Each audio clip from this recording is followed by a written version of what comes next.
If someone had told us in 2011, when we left Nigeria for America, that 12 years later we would have no house, no retirement, and no savings, and be starting from scratch in our 50s and 60s, we would have laughed and said, God forbid, back to sender.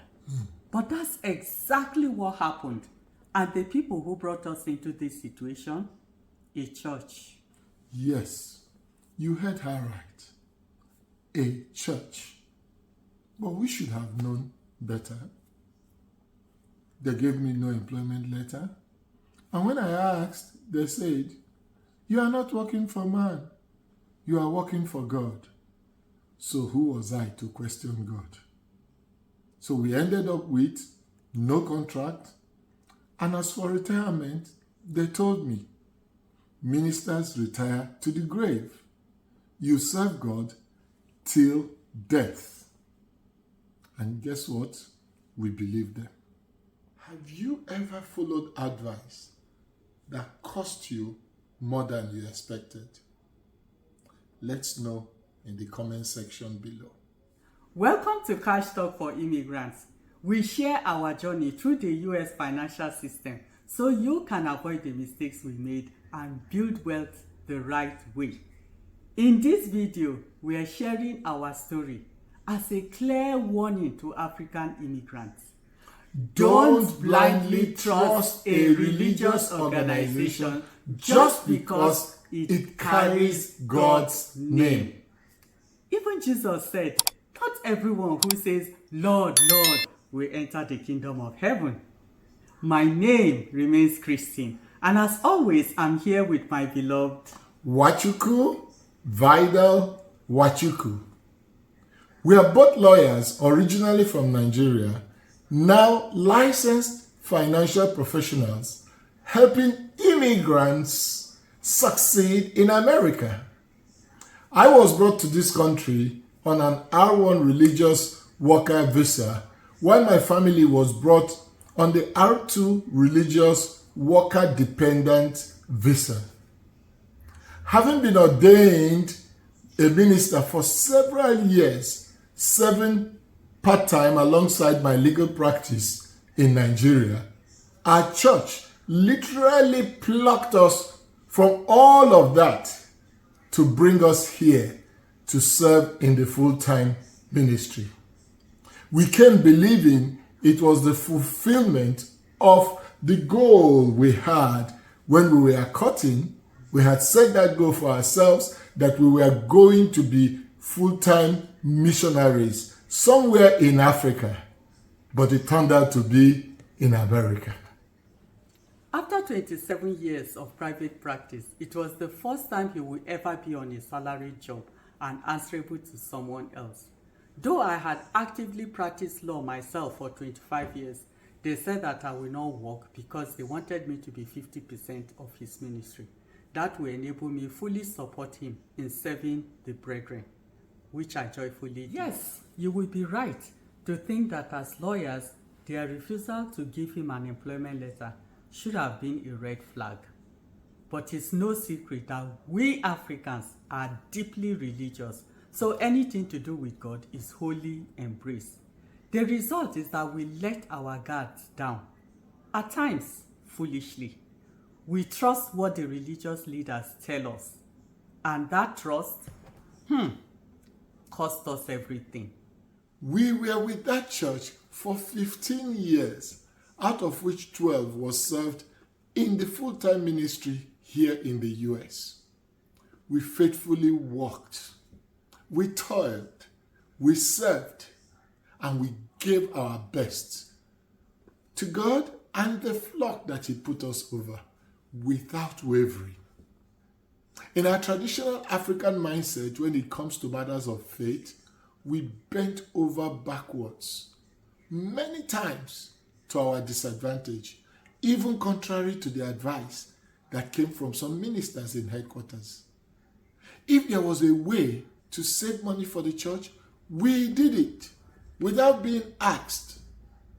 But a few years in, things started unraveling. I was transferred and given a wider pastorate to cover. I was told it was a promotion, but guess what? The so-called promotion came with a salary cut of 13%. Though I had more work to do, more members to take care of, and almost double the size of the territory I previously had. And this, of course, involved traveling much more and, the attendant risk that comes with that. Then a few years later, we were informed that my already reduced salary, remember by 13%, was going to be further cut, this time by a whopping 50%. This church ordered Christine to look for a middle-level position work immediately to make up the difference. Being 50% of my ministry suddenly flew out the window. I sent out dozens of applications. I started with the middle-level jobs they recommended all the way down to dishwasher roles. But no one would hire me. I was nearly slipping into depression when a church member said something that stuck. Maybe it's because you don't have any US education. So I challenged myself. I sat for the GED. Yes, I did the GED. That's the US equivalent of WAEC or GCE in Nigeria. And I passed. I thought that would finally open doors. Nothing changed. Then another member suggested I apply to be a companion for the elderly because it didn't require any qualifications. The job paid $8 an hour, but that was far below what the church expected me to earn, so they could slash his salary by half. So I went back to school again to become a certified nursing assistant, CNA. My pay, guess what, increased by $1. Still not enough. I realized this certification will never take me much further. I started researching careers that were always in demand and paid better. And I found nursing. And that's how I went from arguing cases in court in Nigeria to caring for patients in America, starting over in midlife. You would have thought that the church would support her traumatizing efforts to get something equal to the 50% proposed cut in my salary, right? But not so. Barely a year into her nursing prerequisites, they instructed me to inform her to stop forthwith because they were putting off the cut in my salary. What? After all the trauma and all the challenges she went through to begin the nursing program orchestrated by them? No way. That wasn't going to happen. Besides, as Nigerians, we don't start something and not finish. And I calmly told them so. For how long will the postponement of the court be? She would be older by then, with fewer chances of returning to school to improve herself.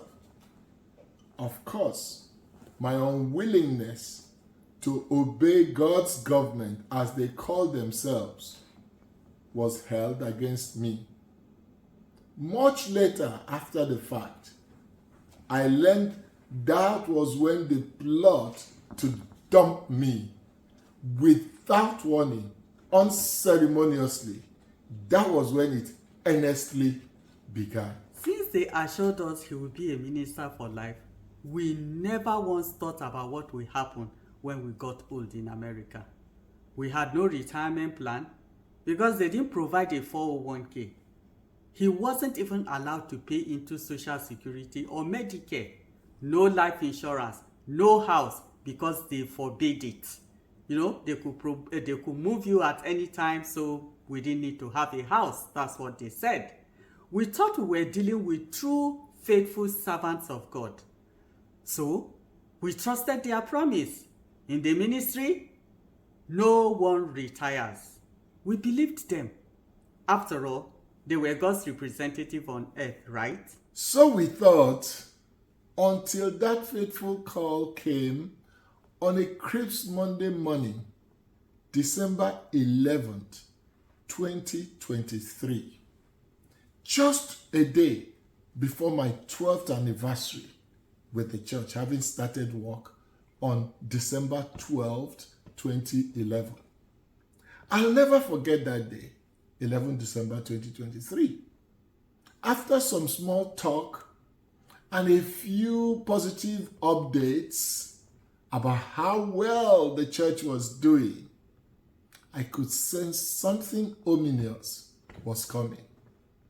I braced myself for what I believed was the expected salary cut. But no, it was worse. In calm, measured tones, I was informed that God's headquarters had decided that all field ministers would be taken off salary completely and required to find work immediately while still serving in the ministry. At first, I didn't fully grasp what they meant. I told myself, surely I'm not included in this plan. After all, I'm a foreigner. They brought me here. They literally plucked me from my successful law practice back home to serve here. Mine will just be a cut, right? But boom, I was included. December 15, 2023 will be my last official paycheck, I was informed. However, despite the shock of what I just heard, because I truly loved my calling and the wonderful brethren I had had the privilege of serving up to that point in time, I indicated my willingness to continue serving them faithfully while job hunting and even beyond. But as if that wasn't bad enough, another call came a few short days after, and this one hit even harder. And just when we thought it couldn't get worse, watch out for the conclusion next week.